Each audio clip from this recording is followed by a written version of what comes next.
کم نہیں ہے، اور شوگر کے مریضوں کو جو ہے وہ اس کو ضرور استعمال کرنا چاہیے۔ اور اس پرپس کے لیے، اس مقصد کے لیے میں یہاں پر ایک نسخہ بھی آپ لوگوں کے ساتھ جو ہے وہ شیئر کرتی چلتی ہوں کہ مغز جامن اور سمندر سوکھ ہرمل، اس کے علاوہ اس کے اندر جو ہے وہ تج، یہ تمام تر جو ان سے اجزاء میں نے بتائیں، ان کو ہم وزن لے لینا ہے، اور سب ادویہ کا جو ہے وہ صفوف تیار کر لینا ہے، اور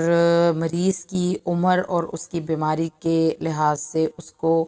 دن میں 3 مرتبہ وہ یہ استعمال کرے گا۔ تو اس کا فائدہ کیا ہے کہ یہ جو ذیابیطس ہے اس کے لیے بے حد مفید ہے، اور چند ہی دنوں کے استعمال سے جو یورین کے اندر